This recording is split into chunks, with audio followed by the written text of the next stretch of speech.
Hi friends, ഇപ്പോൾ എല്ലാവരും B ഹൗസിൻ്റെ വെളിയിലിരിക്കുകയാണ്, ഓരോ ഗ്രൂപ്പായിട്ടിരിക്കുകയാണ്.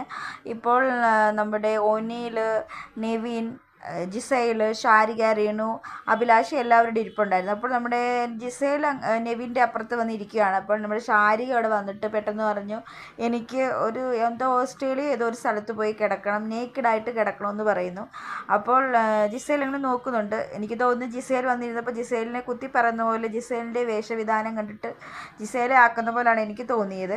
അപ്പോൾ നമ്മുടെ ഒനിയിൽ പറയുന്നത്, അതിനെന്തിനാണ് അവിടെ വരെയൊക്കെ പോകുന്നത്, നമ്മുടെ ഇവിടെ ഗോവയുണ്ടല്ലോ, ഗോവയിൽ പോയി നിനക്ക് നേക്കഡായിട്ട് കിടക്കാവുള്ളൂ. അപ്പം പിന്നെ ഷാരിക പറഞ്ഞു, അവിടെ പറ്റുമോ? എനിക്ക് ഭയങ്കര ആഗ്രഹമാണ് നേക്കഡായിട്ട് കിടക്കണം, അങ്ങനെയൊക്കെ ഷാരിക പറയുന്നു. ജിസേൽ അവിടെ ഒന്നും മിണ്ടാതെ അവിടെ ഇങ്ങനെ ഇരിപ്പുണ്ട്. ജിസേലിൻ്റെ ഡ്രസ്സ് ഓരോരുത്തരുടെ ഇഷ്ടമാണ്, പക്ഷേ ഇന്ന് ജിസേലിൻ്റെ ഡ്രസ്സ് ഇച്ചിരി എക്സ്പോസ് ആയിട്ടുള്ള ഡ്രസ്സാണ് ഇന്ന് ഇട്ടത്. അത് കണ്ടിട്ടാണോ ഇനി ഷാരിക അങ്ങനെ കുത്തി പറഞ്ഞ പോലെയാണ് എനിക്ക് തോന്നിയത്. അല്ലെങ്കിൽ പിന്നെ ഇങ്ങനെ പറയേണ്ട ഒരു ആവശ്യമില്ല ഈ സമയത്ത്.